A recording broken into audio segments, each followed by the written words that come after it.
The roast burned the roof of my mouth, but I didn't even flinch. I just kept chewing, swallowing it down like it was medicine. It was hot, too hot, but I needed something else to hurt. Anything else. Across the table, they laughed. My husband, soon-to-be ex-husband, refilled her glass of wine without even looking at me. His hand brushed hers. She giggled. My daughter-in-law, my son's wife, the woman I helped pick out a wedding dress for 2 years ago, the woman I made tea for during her first miscarriage, the woman who had slept with my husband before he signed the divorce papers. My throat tightened. I blinked too fast, and it made my eyes water, and I just told them it was the pepper. They bought it. They always buy it when I say I'm fine. But I wasn't. I wasn't fine. I was cracking in places I didn't even know existed. And worst of all, they thought I didn't know. They looked so comfortable, so stupidly at ease. I had discovered the messages that morning. I was going to let them enjoy this dinner. I was going to let them talk and laugh and pretend to be good people. But I already knew. I knew everything. Let me know where you're listening from. I always love seeing how far these stories travel. And if this story speaks to you, share your thoughts below. Don't skip, because what happens at the end will surprise you more than the betrayal itself. I didn't always live like this. I wasn't always this numb. I used to cry during Christmas movies. I used to get choked up seeing my son walk across the football field on senior night, holding his dad's hand on one side and mine on the other. I remember baking cookies at midnight with flour all over the counters, laughing because we forgot the sugar. We had a life. I had a life. But tonight, everything I had ever built sat crumbling in front of me, still chewing, still sipping wine, still smiling, like nothing was broken. My husband Tom wore the same dark blue sweater I gave him 2 Christmases ago. The one he said made him feel presidential. His gray hair was slicked back a little too polished for someone who used to hate parties and dress shirts. He had lost weight. Not too much. Just enough that I noticed. I stared at him and tried to trace back where I lost him. Was it last year, 5 years ago? Maybe I never had him at all. Maybe I was just something he held on to until he found someone easier, someone younger, someone that would make him feel wanted again. And her Marissa, my daughter-in-law. She sat in my house, eating my roast, drinking my wine, and giggling like a child. She wore her hair up high, like always. Fake lashes, lip gloss that shimmered every time she smiled. She looked like she was going to a nightclub instead of a family dinner. And still, I smiled back. My son wasn't there tonight. He had been traveling for work. He didn't know. God, I prayed he didn't know. If he knew, and he said nothing, I wasn't sure what would hurt more. I poured myself more wine. My hand was steady, surprisingly so. I had practiced this. Not the dinner, no, that was real. But the performance, the pretending. I had run it through my head all day. I knew when to laugh, when to nod, when to pretend like my heart hadn't been turned inside out by a string of messages I should have never found. Tom had left his tablet open that morning. I wasn't snooping.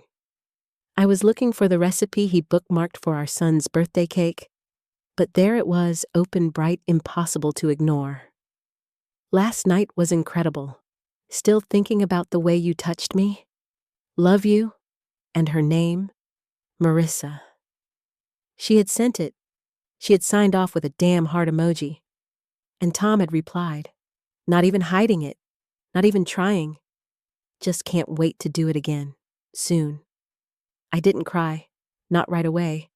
I just stared at it, read it again, and closed the tab.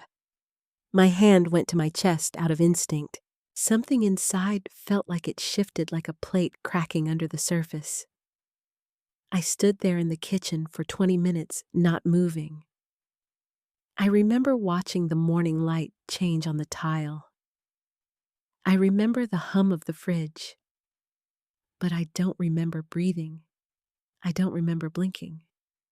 Just standing there with a kind of stillness I had never known before. Now here we were. Dinner?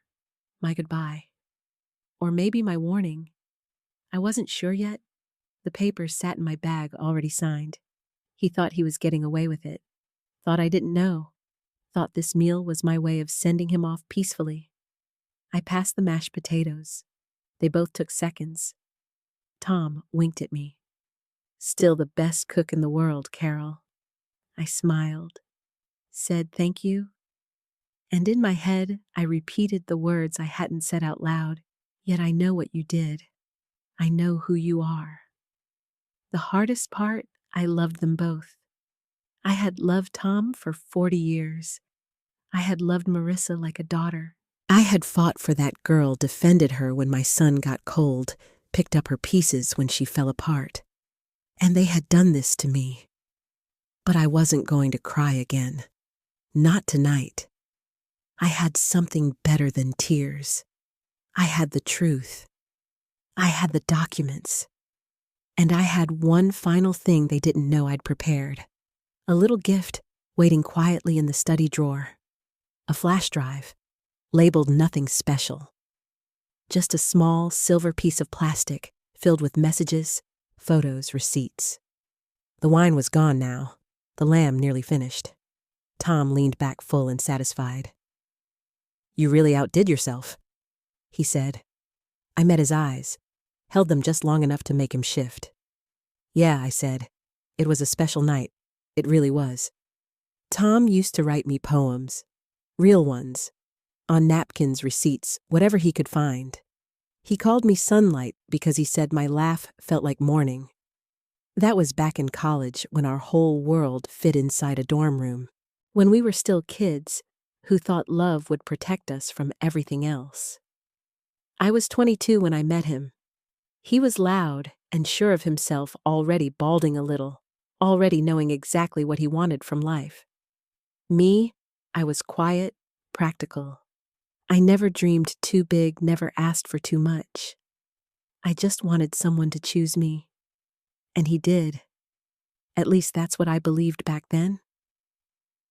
We got married in a courthouse with my mother crying because I hadn't worn white. He said he didn't care about any of that. Said all he wanted was me, and I believed him.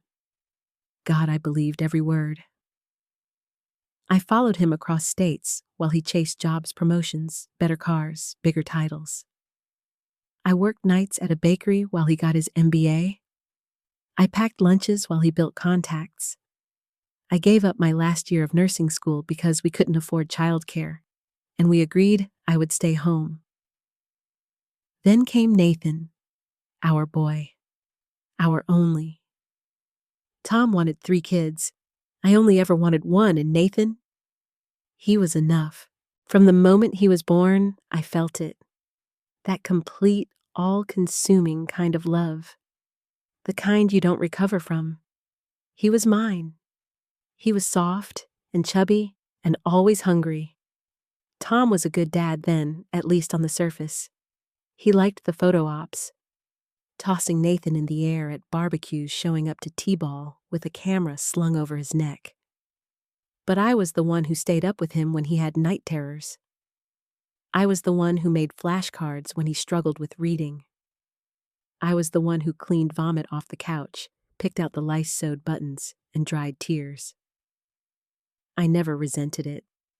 Not then. I felt proud even. Like I was holding the family together with my bare hands. There were sacrifices, sure. I didn't go back to school. I didn't chase promotions or travel or live out any wild dreams. But I had a home, a family, and I thought that was everything. Tom always came home. That mattered to me. I had friends whose husbands stopped coming home altogether. Mine still did. He still kissed my cheek when he came in the door. Still brought me back fridge magnets when he traveled. Still called me babe when he needed something. I didn't realize how little that meant until much later. Years passed. Nathan grew. Tom got promoted again. And I learned how to keep quiet when things didn't feel right. When he started coming home later. When the smell of another woman's perfume clung to his shirts. I told myself it was nothing. Just stress. Just long hours. Just marriage. And then Marissa came into our lives. Nathan met her in his last year of college. She was beautiful, wild. The kind of woman who made you feel like you were the only person in the room. I didn't like her at first. Too charming, too polished. She always seemed like she was performing. But then she opened up, told me about her broken family, about how she never had a mother figure. She cried in my kitchen one night, said she felt safe with me. And that was it. That was the moment she got in. I started baking her favorite cookies, teaching her my roast recipe, lending her jewelry for special events. I gave her my wedding pearls on her wedding day. I remember fastening the clasp myself right there behind her neck, telling her she was going to be the daughter I never had. I said it, out loud, and she cried again, told me she loved me. I don't know when it started, the affair. I think about that all the time. Wonder if it was before the wedding. Wonder if she ever loved my son at all. Wonder if Tom looked at her across the table and saw the same things he once saw in me, youth fire possibility. They thought I was old. That's the cruelest part.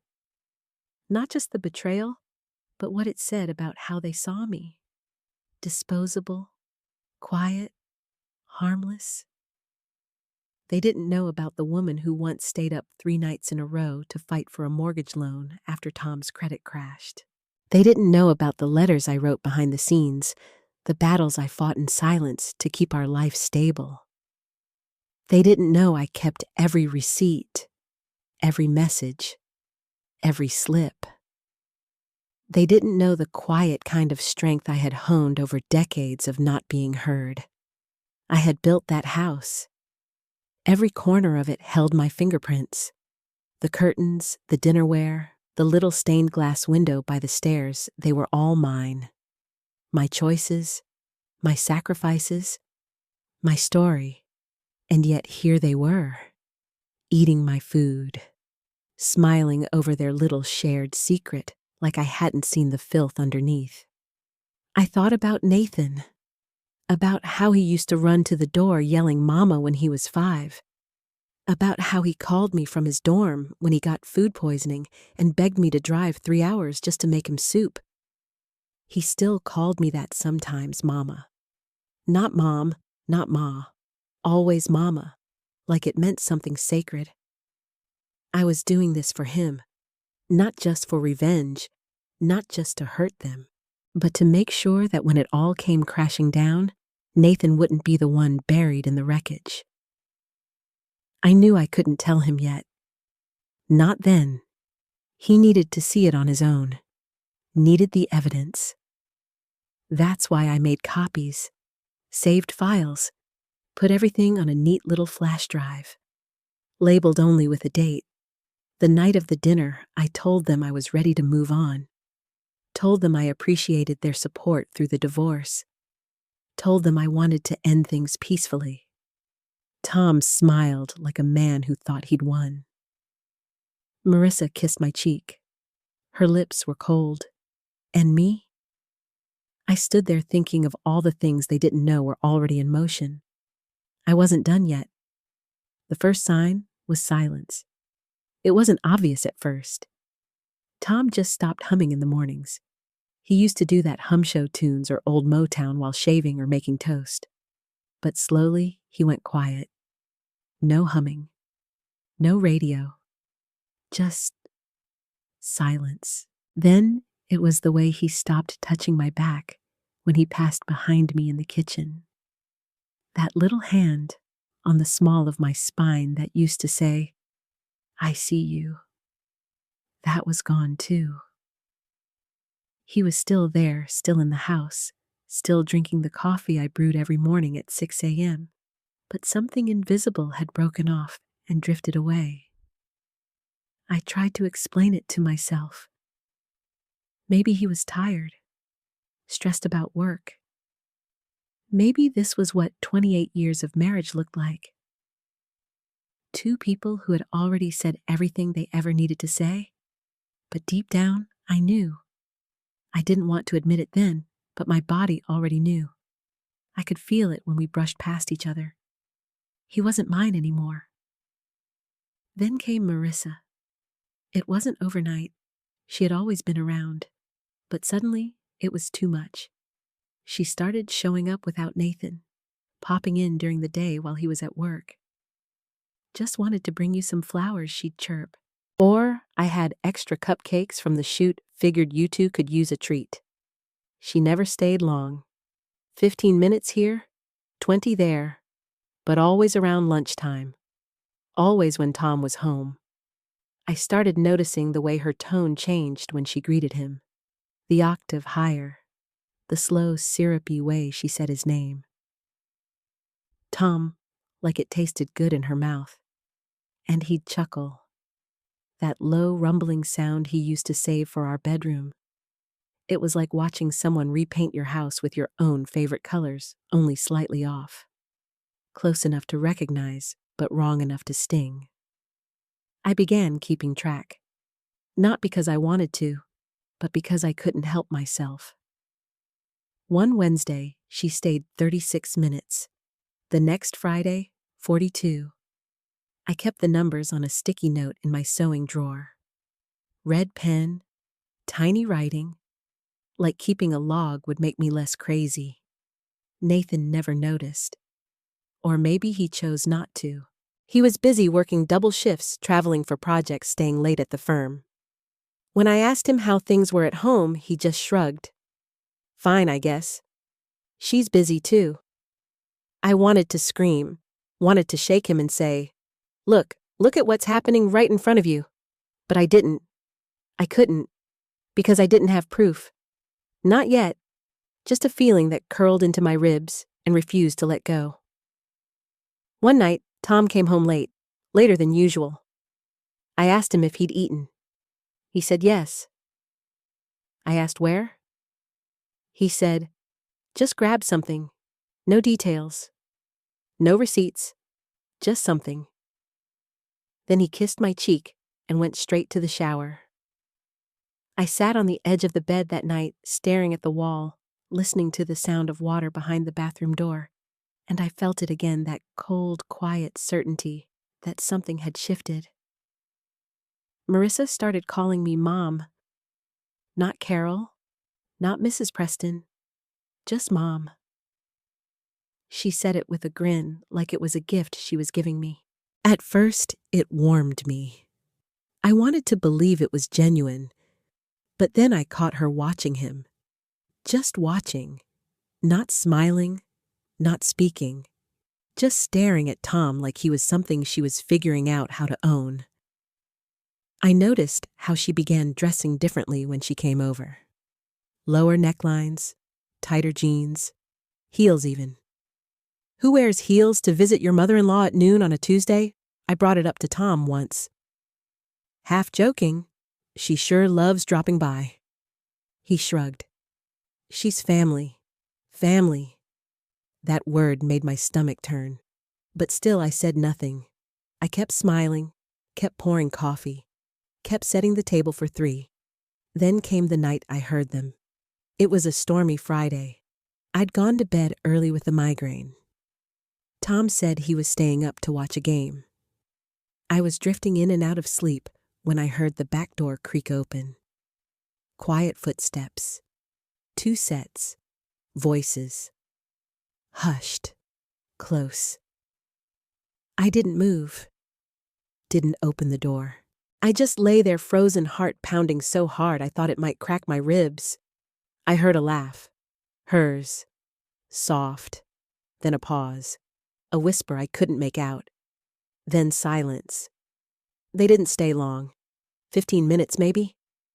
When Tom came to bed, he smelled like rain and vanilla. Marissa always wore vanilla. I stared at his back as he slept, wondered if I could still feel rage, but there was nothing, just this hollow space where my chest used to be. The next morning, she brought muffins, said she baked too many. I took one smile, thanked her. Watched her walk out the door, swinging her hips like she didn't have a care in the world.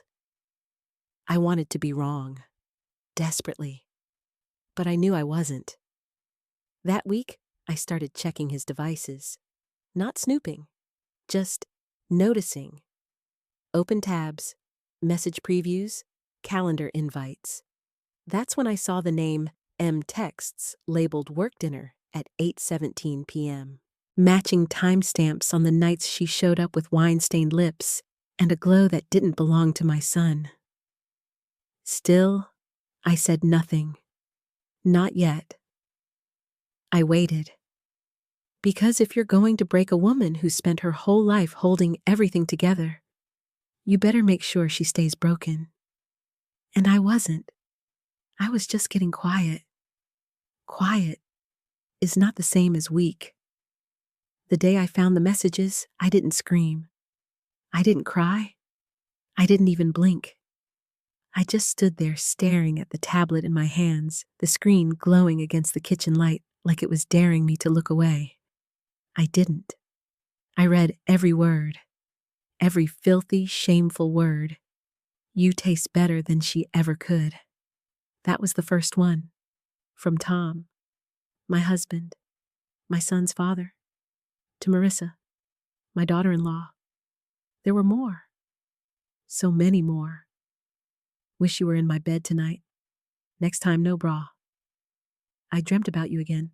And then the worst one. The one that flipped my stomach so hard, I nearly dropped the tablet. I'll sign the papers tomorrow. You deserve more than this waiting. Tomorrow. That meant today. That meant while I was baking bread and making his favorite soup, he had already made peace with what he was about to do. With her. Not with me. Not even with our son. I closed the tablet. I placed it gently on the counter like it was something fragile. I didn't delete anything. I didn't take screenshots. I didn't call my son. I didn't confront Tom. I didn't break the screen. I didn't scream into a pillow or punch the wall or fall to the floor like some woman in a soap opera. I just stood there. The silence around me was enormous. A storm held in my throat. I made coffee. I stirred it twice. I drank it black. Then I opened the drawer by the fridge, the one where we kept office supplies and old coupons, and I pulled out a flash drive I had used once for a tax document. I plugged it into the tablet. The copying took less than 3 minutes. All the messages, all the call logs, everything synced to his cloud account clean and detailed. Dates, times, photos. One file stood out, a voice recording. I hesitated, finger hovering over the screen. Then I played it. I heard her giggle. Your bed smells like her. You need to wash your sheets. Tom laughed. I don't care. You're the only one in it now. My knees went cold, not weak cold, like the blood had frozen and stopped circulating. I saved the file. I labeled it June 7th. That was today's date, the day my marriage officially died, whether he signed the papers or not. Then I made dinner, a full spread, lamb roast, garlic mashed potatoes, roasted carrots with balsamic glaze, dinner rolls, her favorite lemon butter for the bread. I wiped the table twice. Set out the wine glasses, used the good plates. I needed everything to be perfect. I needed them comfortable. I wore blue, the soft cashmere sweater Nathan gave me for my birthday. The one Tom always said brought out my eyes. I brushed my hair back, put on earrings. I looked like a woman who had no idea her life was a lie. Tom came down at 6, already dressed. He didn't meet my eyes. Just said smells great. I smiled. It's your favorite. He kissed my cheek. I didn't flinch. Marissa arrived 10 minutes later, all bright lipstick and fake modesty. I brought dessert, she sang. Blueberry tart, I thanked her. Took it gently, set it on the counter. I never intended to eat it. We sat down together. The table looked full, warm, happy. We could have been a holiday card. I filled their plates. I poured their wine. I made conversation about Nathan's new project, pretending I didn't know she had texted Tom the day before. Betty has no clue you're inside me while he's in meetings. I smiled, passed the carrots, laughed at some joke I can't even remember now. Tom brought up the divorce halfway through the meal. Said he appreciated how mature I was being. Said not all marriages work out. That sometimes love just changes. Marissa nodded like a stupid doll, saying how proud she was of us for handling it with grace. I sipped my wine, tilted my head, said, "Of course, we're adults. They thought I didn't know." After dinner, I offered them tea. They declined, said they had plans. I walked them to the door, watched them climb into separate cars like they weren't sleeping together in secret. Tom turned before getting in, said, "I'll bring the signed copy by in the morning." I smiled, looking forward to it. The door shut. I leaned against it. Then I went to the study, pulled out the flash drive. I printed everything, hundreds of pages, messages, photos, the transcript of the voice memo. I placed it all in a folder, a plain black one. Then I called my lawyer, told her to prepare an amendment to the asset agreement, told her I had new evidence that might shift the tone of the mediation. She didn't ask questions. She never does. She trusts me. She's been with me through the hard years. I scanned everything, sent it to her secure inbox. Then I placed the flash drive into the center drawer of Tom's old desk. I left a note, one sentence, in case you forgot what betrayal tastes like. And I sat back, breathed, still, quiet, calm.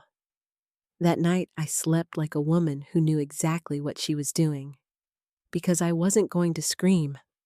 I wasn't going to cry. I was going to win. They thought I was done with them. They thought I had tucked my tail between my legs and bowed out like some polite little ex-wife who would fade into the background, grateful for the crumbs of closure. What they didn't realize was that I had been playing a longer game, longer than either of them could imagine. I let Tom think he disarmed me with the papers. Let Marissa think she charmed me back into blind acceptance. Let them both believe that dinner was a farewell. But I knew something they didn't. People like them always get lazy, arrogant. They underestimate the quiet ones, the ones who don't scream, who don't throw things, who don't post cryptic quotes online. They think silence means surrender. But it doesn't. It means planning. The morning after that last dinner, I stood in my robe watching Tom walk up the driveway with that awful little manila envelope in his hand. I could see him through the window stopping to adjust his collar like he still gave a damn how I saw him. I had the kettle on, tea ready, just for show. I didn't intend for him to stay long. I opened the door before he could knock. "Carol," he said, half smiling, trying that voice again. The one he used when he wanted something. The one I used to fall for. "Tom." He handed me the envelope. Signed, notarized. "I appreciate how he handled this." Really. I took it without a word, set it on the entry table. He glanced around the foyer like he expected a hug or a chat. "The house still looks great. Thank you?" He looked at me then. Really looked. For a second, I saw a flicker of confusion in his eyes. Like maybe I was too calm, too still. "I'll let you get back to your day," he said finally. You do that, I replied. I closed the door before he could turn away. He was halfway down the steps when I opened the drawer, pulled out the black folder. I walked to the back office where the courier was already waiting outside. I handed the package over. Deliver it by noon, I said, to both addresses. Marissa's studio and Tom's office. Both would receive a perfect little file folder of every message, every image, every lie. All bundled in crisp white paper with bold black ink. No commentary, no added note, just the truth, just what they gave each other. I stood by the kitchen window after the courier left stirring my tea. It was peppermint, calming. I watched the neighborhood wake up cars, starting dogs barking the wind, shaking the leaves. Normal, ordinary. But I knew what was coming. By 12:17 p.m., Tom had called 3 times. I didn't answer. He texted once, "We need to talk." I deleted it. By 12:45, Marissa called from a number I didn't recognize. I let it ring, then silence. At 1:06, my lawyer confirmed the revised asset amendment had been submitted and accepted into record.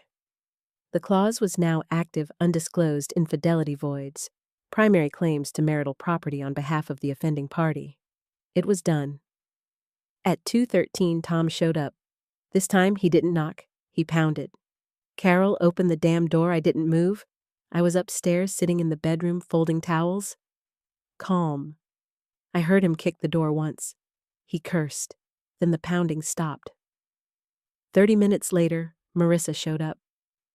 I saw her through the blinds. She stood there for a full 5 minutes crying, holding her phone, pacing. Her lipstick was smeared. She looked smaller, like a child who'd been caught cheating on a test. Eventually, she left. That evening, I poured a glass of wine, sat on the back porch with a blanket around my legs, watched the sky change color. The phone buzzed 3 more times. I ignored them all. The next day, I went to the bank, made the changes, removed his name from every joint account, closed the card he thought I didn't know he was using for hotel rooms, moved the emergency savings into my name, transferred the title on the cabin property into a private trust. I had the paperwork ready weeks ago, just needed the clause to be official. Tom had lost more than he thought he would. But it wasn't about the money. Not for me. It was about clarity, about making sure that the truth, my truth, was the final thing they tasted when they thought they'd won. I didn't respond to any of their messages that week, but I did send one letter to my son, just 1 page, typed, signed at the bottom in my cleanest penmanship. Nathan, I hope you know I love you. What I'm about to say isn't meant to break your heart, but to protect it. I've uncovered something between your wife and your father that I can no longer keep secret. I won't tell you what to do. I'm just giving you what you deserve, the truth. Enclosed, you'll find a copy of everything. I trust you'll read it when you're ready. No matter what happens, I'm still your mother. And I still believe you are the best thing I've ever created. Mom, I didn't add anything else. I didn't follow up. I knew it would hit him hard. I just prayed it wouldn't destroy him completely. Because even now, even after all the betrayal and the lies and the shame, my boy was innocent. He didn't deserve to be part of this war. But sometimes war doesn't ask for your consent. It drags you in whether you want it or not, and he was about to be pulled under. It started with silence. Again. But not mine this time, Tom's. 3 days after the folders were delivered, he stopped calling. No more texts, no pounding on the door, no voicemail. Just gone. At first I thought he was regrouping, preparing some kind of counter move, maybe a pathetic apology. But then I heard from Linda, our neighbor, the one who always pretended she wasn't nosy, but somehow knew everyone's business. She caught me by the mailbox that Thursday morning, sunglasses on, pretending not to care. "Carol," she said, voice too soft. "I didn't know if you'd heard. Tom didn't show up at work yesterday, or today. Saw the sheriff outside his condo.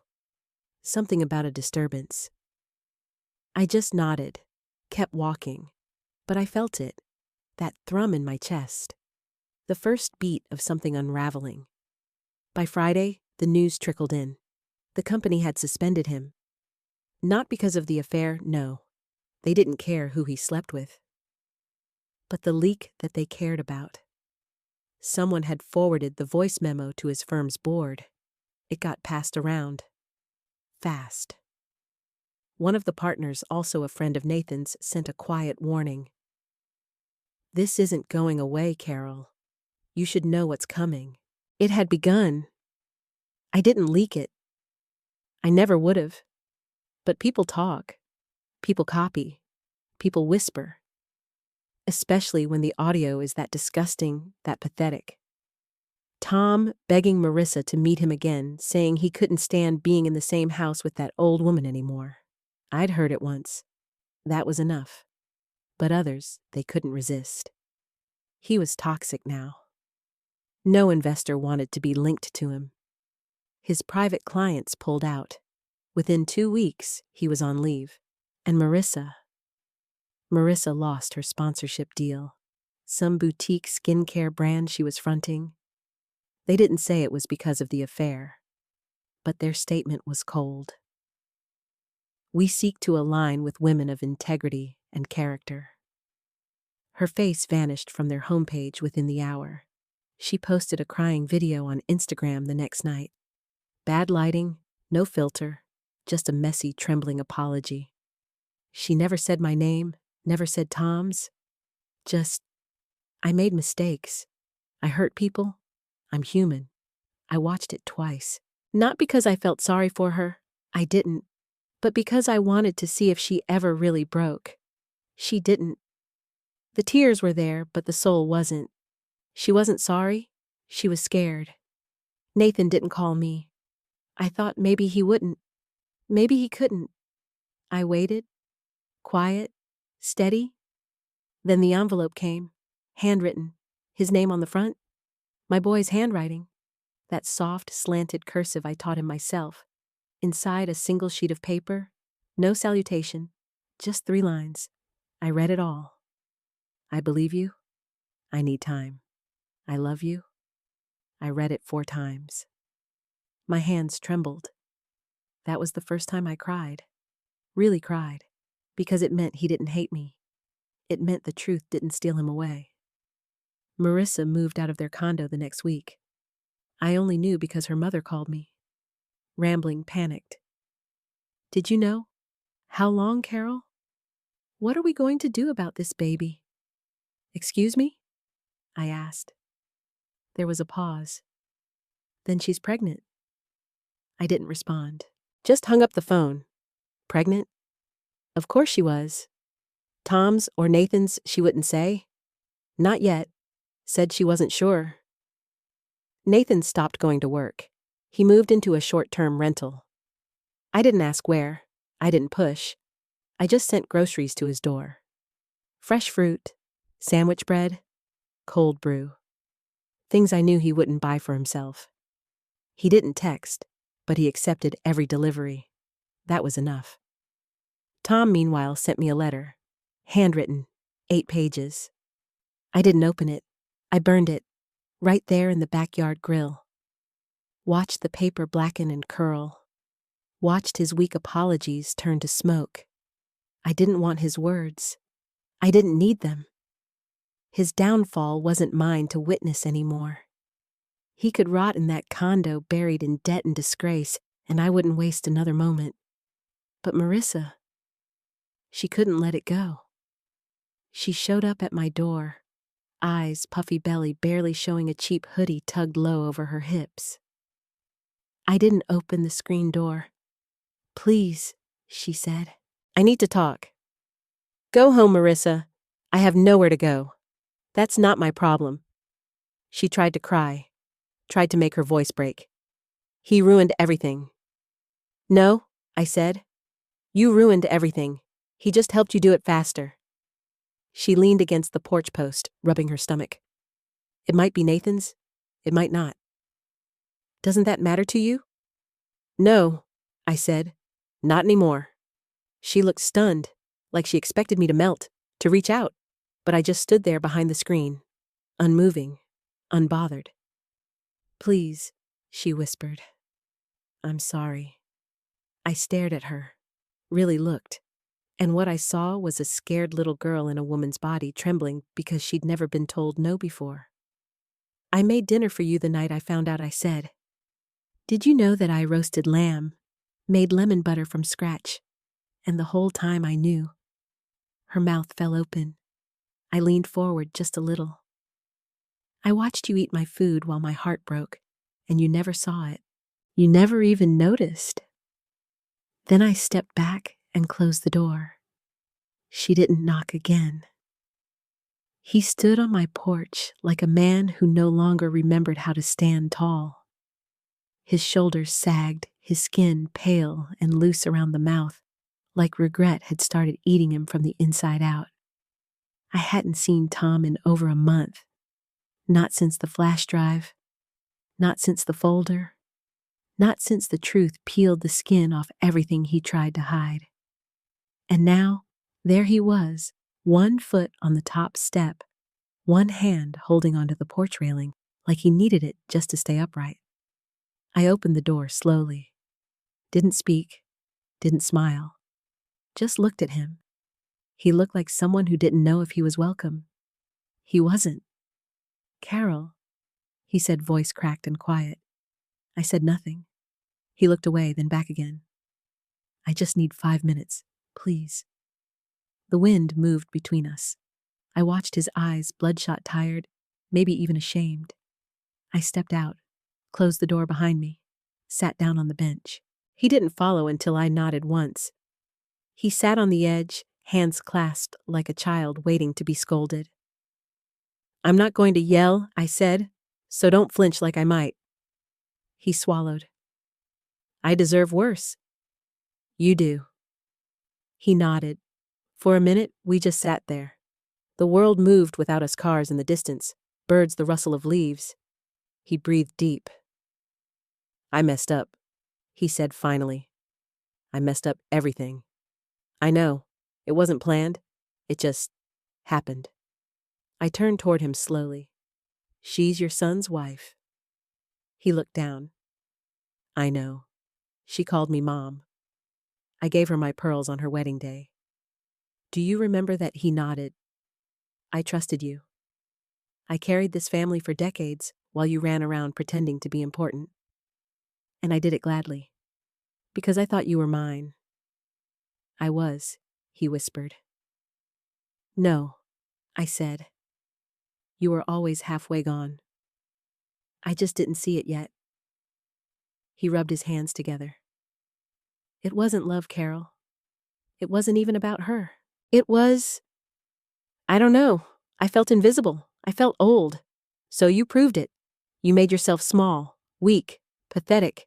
And now you want what absolution? No. He looked at me finally. I want you to know I hate myself for what I did. I stared at him, long, hard. Good, I said. He blinked. I saw the tears rising in his eyes, but I didn't care. Not then. She's pregnant, he said softly. I know. It might be mine. Also know that. She wants nothing to do with me now. Not since everything fell apart. I let the silence drag. I wanted him to sit in it, to taste what betrayal sounds like when no one interrupts it. She used me, he said. I know that now. You let her. He nodded. I don't know who I am anymore. Do you know who I am? I asked. He looked confused. I'm the woman who raised your son, who made sure your lights stayed on when you couldn't manage a budget. I'm the woman who kept your secrets paid, Your debts smiled through your absences and buried pieces of herself so you could feel whole. And still, you threw me away for a woman who would have folded at the first sign of real hardship. He cried then. Real tears, quiet, shaking, his shoulders curled inward. I didn't move. I let him weep. He wiped his face with the back of his hand. I ruined everything. No, I said. You ended what was already dead. I just didn't want to bury it yet. He turned to me. What now? Now, I said, standing up. Now you live with it. He stayed seated, looking up at me like a broken statue. You will get older. Your hands will ache. Your knees will give. And when you're sick or scared or lonely, she won't be there. Your son won't be there. I won't be there. He opened his mouth to speak. I don't hate you, Tom. That made him pause. I just don't care about you anymore. That broke him more than any curse I could have hurled.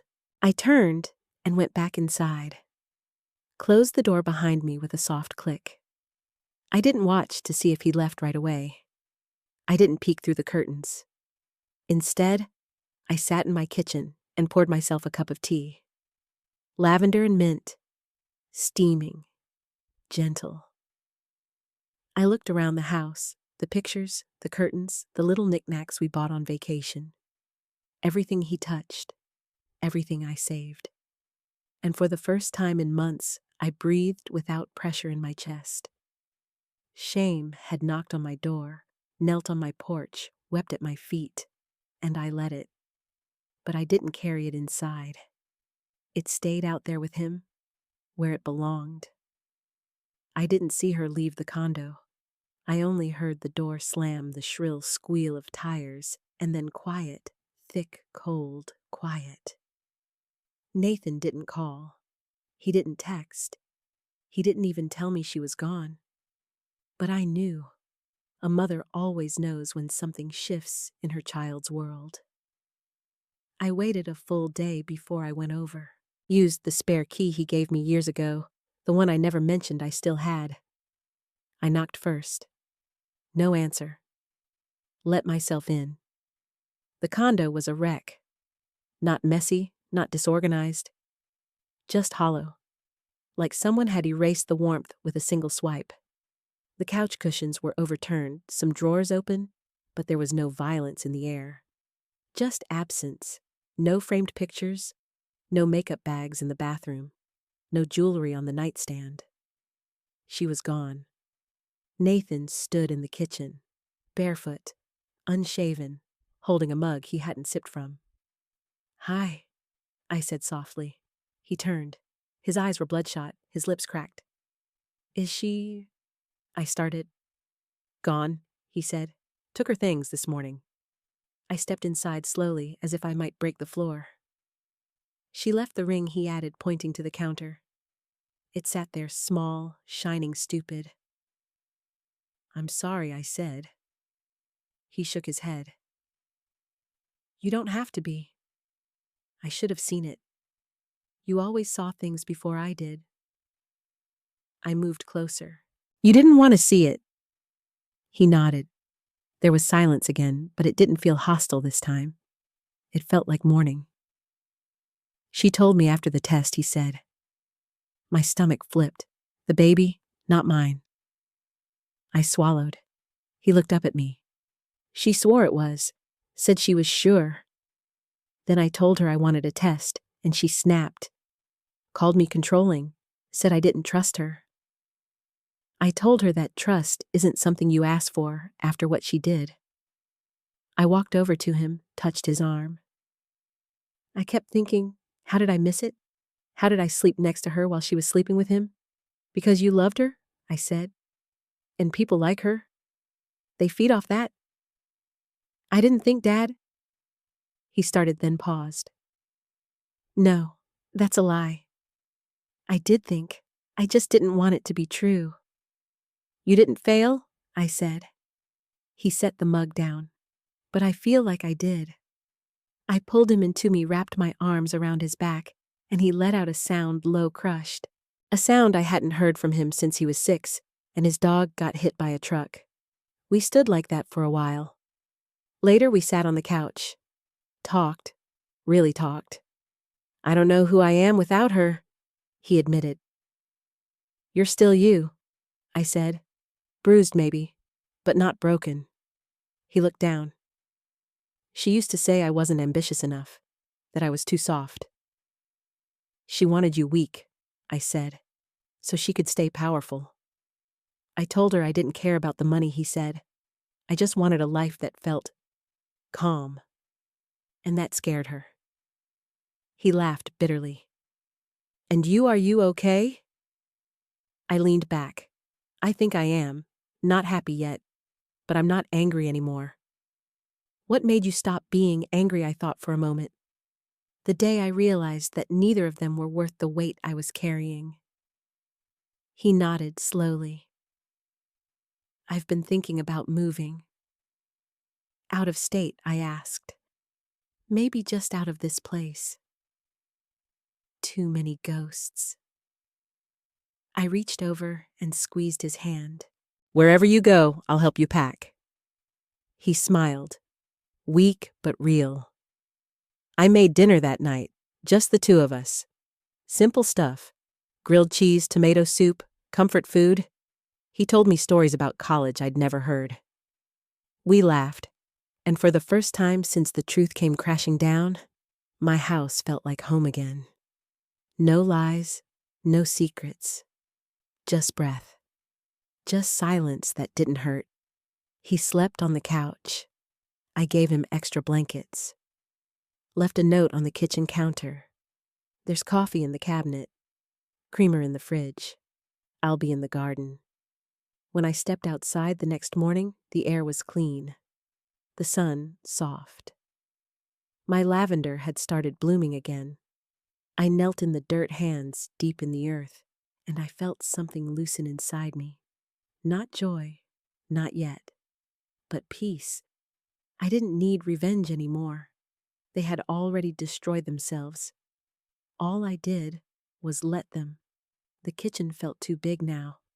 Not in square footage, just in silence. Everything echoed louder than it used to. The click of my heels against the tile, the hum of the fridge, even the soft drip of the faucet after I filled the kettle. It wasn't loneliness. I'd felt that before years ago when Nathan went off to college and Tom was halfway across the country chasing another board seat. This was different. This was emptiness with edges. The kind that doesn't ache, just lingers. I stood at the counter watching the water boil and thought about all the dinners I'd cooked in this space. Hundreds, thousands, roast chickens, meatloaf, pancakes for dinner when Nathan had a bad day. And I thought about that one meal, the lamb, the wine, the soft clink of silverware as my husband and daughter-in-law passed secret glances while I served them. The night I fed betrayal without ever blinking. Now it was just me, no one to cook for. Nathan was staying with friends while he sorted his lease. He needed space. I understood. I didn't blame him. He was grieving something too. Grief has many shapes. Mine just happened to look like a perfect spotless kitchen with no voices in it. I kept moving. I cleaned the cabinets, rearranged the spices, donated all the mugs with Tom's initials. I even repainted the pantry door, a soft green, something new. It's strange how something so small a splash of paint can shift the air in a house. It didn't fix the cracks, but it helped me breathe differently. I sat at the table that night with a grilled cheese and half a glass of Chardonnay. The same table where I had planned my silent war, where I had unwrapped Tom's signature with shaking hands, where Marissa had smiled at me all sugar and lies. The seat across from me was empty, and for the first time, I didn't imagine anyone sitting there. I didn't pretend. I didn't try to fill the space. I just let it be. The following morning, I went to the attic. I hadn't been up there in years. Dust coated everything, old holiday decorations, boxes of Nathan's school projects, framed photos we never hung. I found one of the three of us at the Grand Canyon. Nathan had braces. I was in a wide brim hat. Tom had his arm around me. We all looked sunburned and happy. I stared at it for a long time. Then I placed it back in the box. Not out of anger. I just didn't need it on my wall anymore. Some memories are better left folded in cardboard. That week, I started walking again. Morning walks around the block through the park down to the library. I wore headphones, not to listen to music, but to keep people from talking to me. One afternoon, I saw Marissa at the grocery store. She didn't see me at first. She was in the pharmacy aisle scanning vitamins, no makeup. Hair tied back in a loose bun. She looked thinner, not glamorous, just tired. I kept walking. I didn't flinch, didn't pause. She looked up as I passed. Our eyes met for a single second. She opened her mouth. I didn't stop. Outside, I exhaled. Not from fear, from release. That was the last time I saw her. Tom called once more. Left a message. Said he was trying to make amends. Said he hoped I was healing. I deleted it. Forgiveness, people say, is for you, not for them. Maybe that's true, but some things don't need to be forgiven. Just removed. One day while dusting the shelves, I found the gift box Tom had given me on our 25th anniversary. Inside was the bracelet I never wore. Too flashy, too loud. I took it to a consignment shop. Used the money to buy a new set of garden tools, stainless steel, polished. I spent more time outside after that. The dirt didn't ask questions. The roses didn't judge. I planted herbs, basil, thyme, lavender. Nathan came by one evening just as the sun was setting. He didn't knock. Just walked through the gate and into the backyard. Smells good, he said. Fresh rosemary, I replied. Goes with the chicken. He sat beside me on the patio bench. You doing okay? He asked. Better, I said. You? He nodded slowly. Getting there. He told me he'd found a new place. Small apartment near the lake. Just for now. Said he didn't want too many memories in the walls. I understood that better than he knew. We ate dinner together. Quiet, simple. And after we watched the sky turn pink, you're stronger than both of them, he said. I had to be. I should have seen it sooner. You see it now. That night after he left, I sat in the kitchen alone again. But this time, I didn't feel hollow. I felt full. Not with people, but with self. With the knowledge that I had survived the storm, walked through the fire, and come out the other side with skin intact. Scars. Yes, but not ashes. Never ashes. I was pulling weeds from the edge of the garden bed when I heard footsteps coming up the side of the house. Not hurried, not heavy, familiar, steady. Nathan.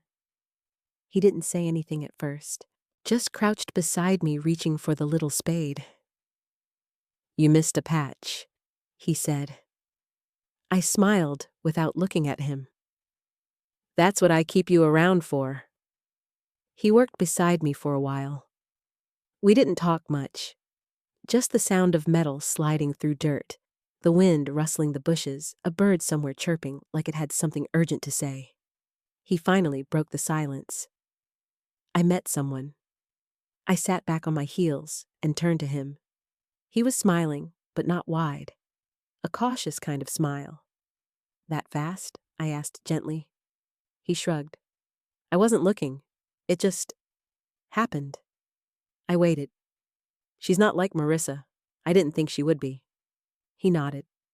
She's quiet. Works at the local animal shelter. Doesn't own heels. I laughed. That's a good start. We talked about her while we cleaned up. Her name was Julia. She liked baking, hated loud bars, collected vintage postcards. She and Nathan had met at the grocery store over a bag of dog food of all things. It was early, he said. Nothing serious yet? But when he talked about her, his voice was different. Softer. No performance in it. No edge of trying to prove anything. Just real. He stayed for dinner that night. We grilled chicken, steamed green beans, made lemonade with the lemons from the tree in my backyard that I planted on my 50th birthday. We ate outside under the string lights he helped me hang years ago. The air was thick with the scent of rosemary and late summer. When we finished eating, he leaned back in the chair arms behind his head. I keep thinking about how you did it, he said. Did what held it together. After finding out, after knowing everything. I looked at the sky. The stars hadn't come out yet, but the sky was already dimming. I didn't hold it together, Nathan. I just chose where to break. He was quiet for a moment. Then he said, I wanted to kill him. When I read those messages, I actually felt it, that rage. I know. I never imagined it would be him. I always thought if Marissa cheated, it'd be some guy from her influencer circle. But my dad pain doesn't always come from where you expect it, I said. Sometimes it comes from home. He exhaled slowly. Do you ever wonder if I'm like him? That stopped me. I turned to him, looked him dead in the eyes. No, you are not him. You're better. You're kinder. You came back. He looked away. I reached out and squeezed his arm. You were raised with flaws, Nathan, but you didn't become them. He nodded, swallowed. I wish I could take it all back for you, protect you from it. You don't have to, I said. I'm not broken. We sat in silence after that. Not the heavy kind, the kind that settles when truth has been spoken and nothing more needs to be said. Later, when he was leaving, he hesitated by the door. I think I want you to meet her. Julia, I'd like that. Soon, whenever you're ready? He smiled again. This time it reached his eyes. I'm getting there. After he left, I cleaned the kitchen slowly, washed each dish by hand, dried it, put it back in its place. There was something meditative about it, something healing. As I wiped the counter, I looked over at the seat Marissa used to sit in. Her perfume used to linger there long after she left. I had scrubbed it a dozen times, but for a while, I swore I could still smell her. Now nothing. Just clean wood. Just absence. And it didn't hurt. It didn't sting. It just was. I poured myself a cup of tea and sat at the kitchen table. I looked around the house, not to spot flaws or fill time, but to really see it. The books I had arranged. The small indoor plant I was keeping alive against all odds.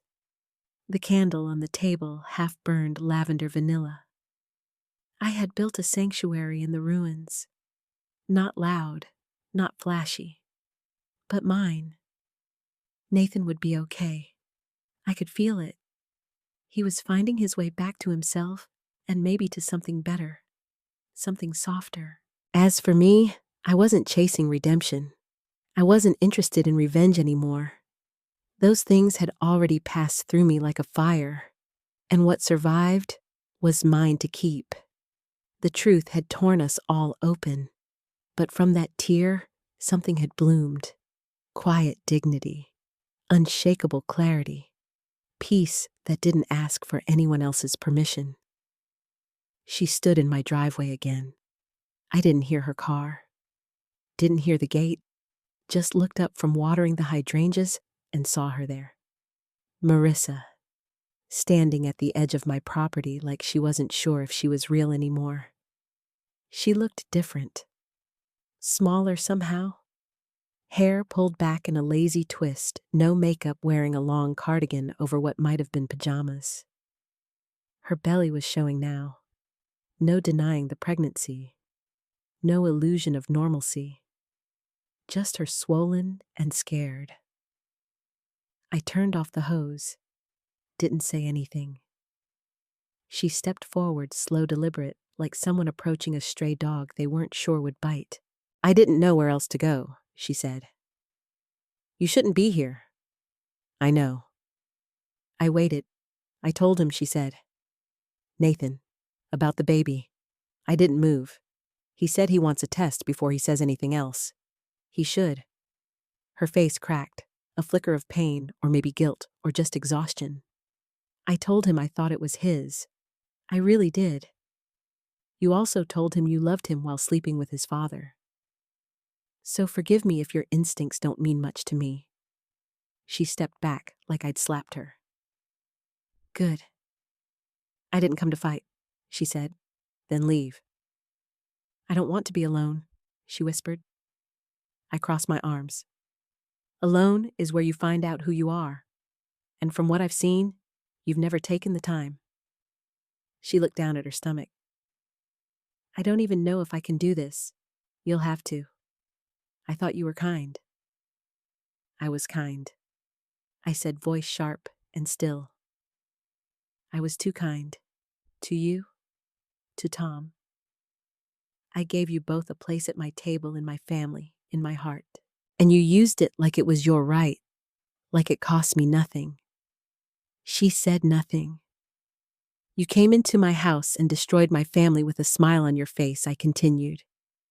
You lied, you betrayed, and now you want comfort? You want someone to hold your hand? I made a mistake. You made a choice. Every time. With every lie. Every text. Every moment you looked me in the eye and called me Mom. You chose this. Her mouth trembled. I'm not going to scream at you, I said. I'm not going to curse you. Because you already know what you are. You have to live with that now. I don't know what I am anymore, she whispered. A consequence, I said. That's what you are. She didn't respond. She just stood there, letting the weight of it sink in. Then she turned, walked back down the driveway.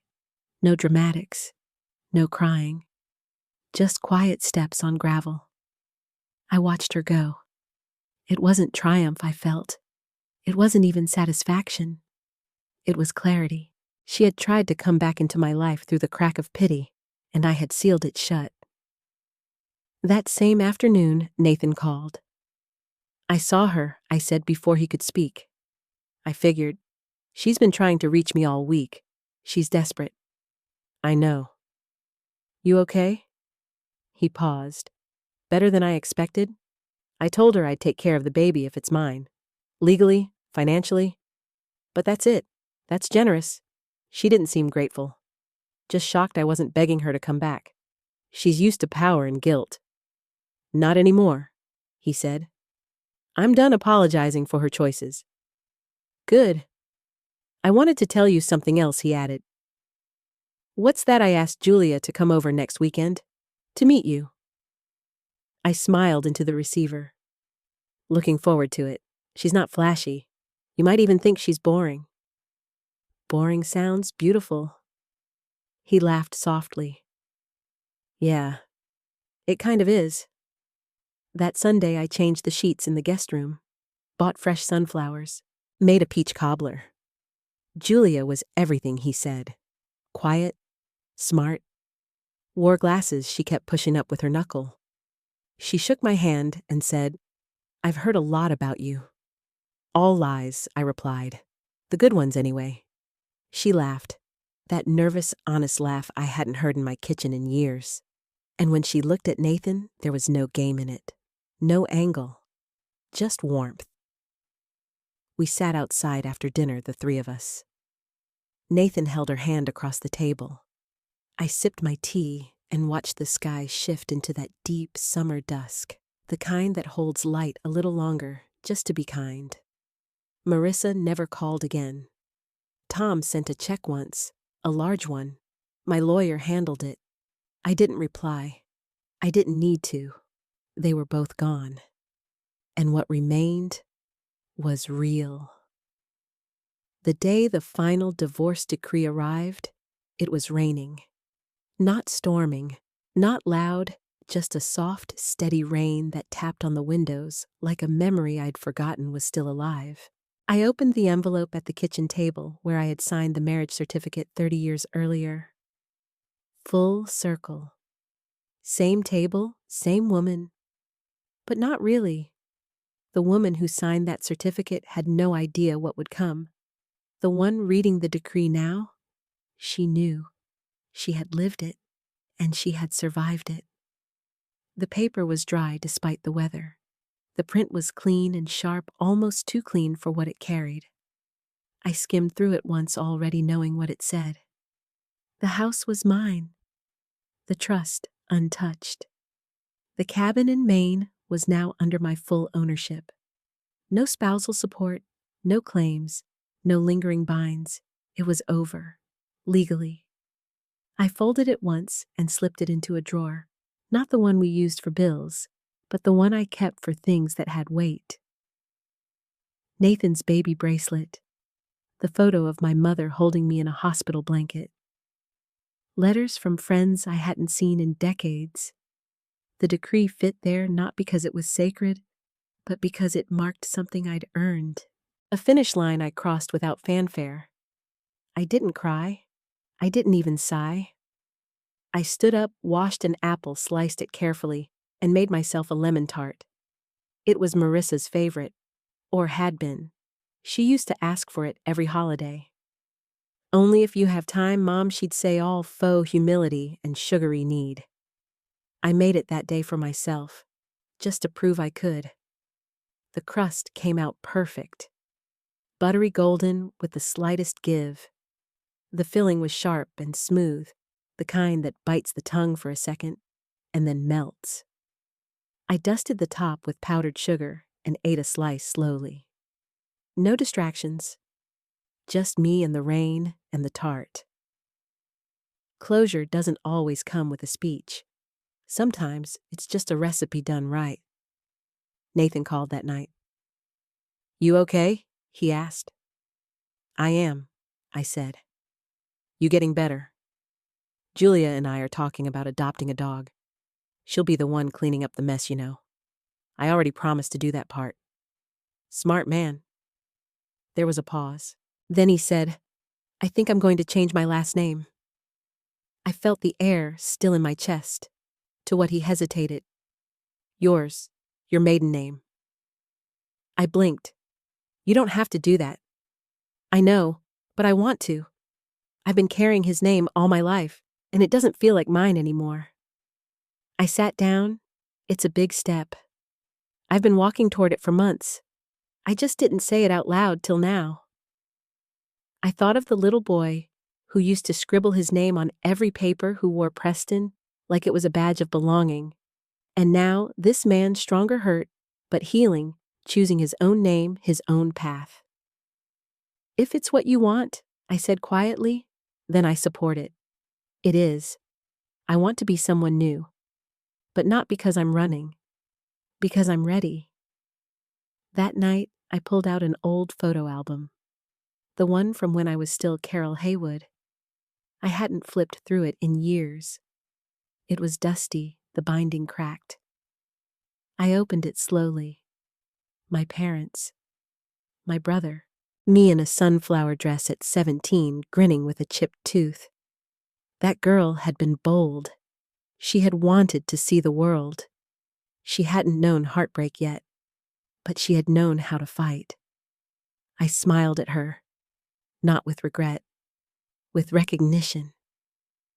The next morning, I got in my car and drove to the cabin. The one Tom used to call ours, though. I had always paid the bills. It was quiet there, humid. The lake was still.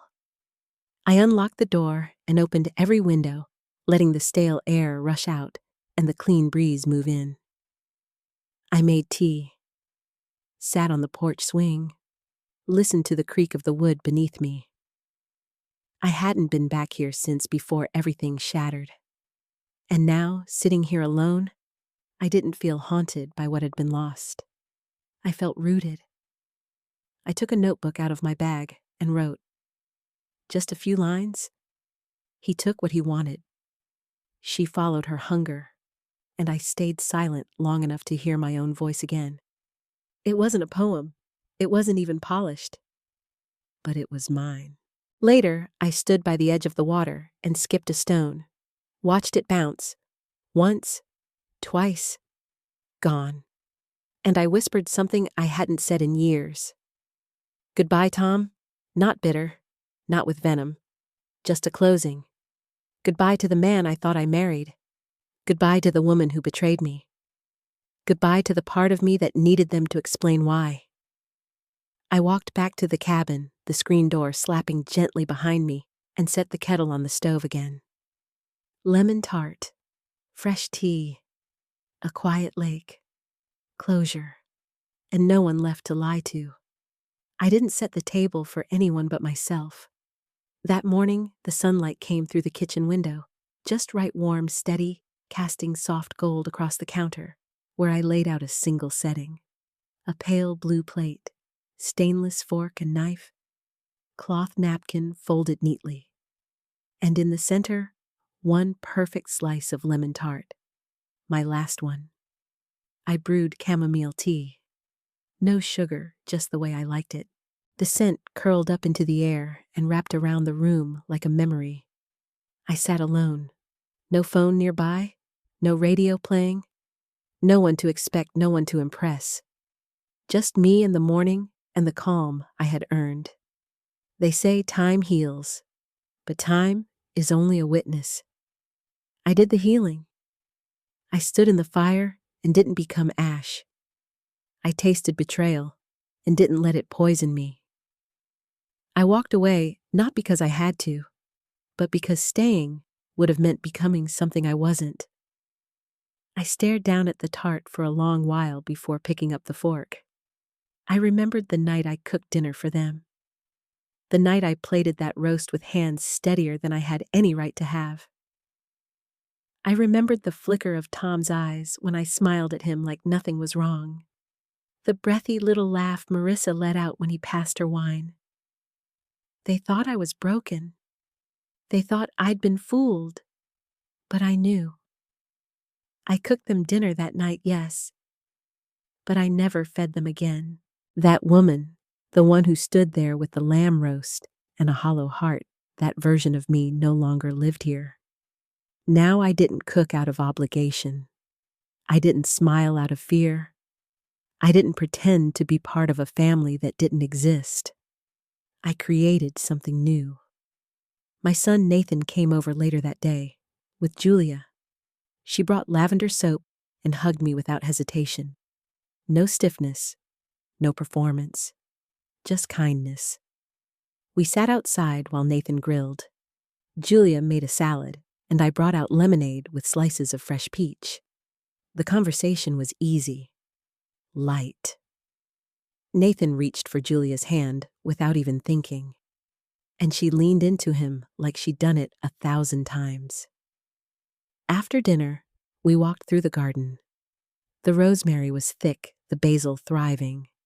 Nathan looked around and said, "You made this beautiful."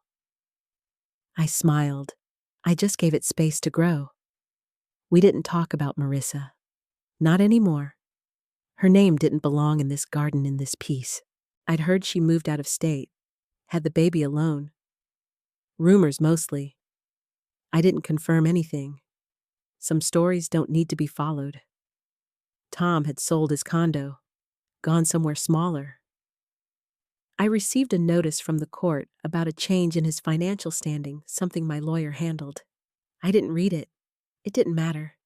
He no longer had a place in this chapter of my life.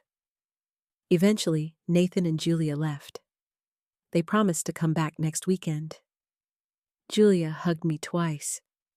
Nathan kissed my cheek and whispered, "I'm proud of you." After they drove off, I returned to the kitchen, cleaned the dishes, wiped the counters. Then I walked into the front room and lit a candle. Vanilla and cedar. The living room was quiet, soft, with lamplight and the low hum of a fan. I sat in the armchair by the window and pulled the quilt over my lap. I didn't think about the past. Not Tom, not the betrayal, not the messages or the folders or the sound of Marissa's laugh in my kitchen. I thought about the wind, the flowers outside, the sound of my son's voice when he said, "You didn't become them." And I smiled.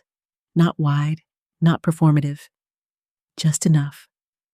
The table had once been a battlefield, then a courtroom, then a tomb.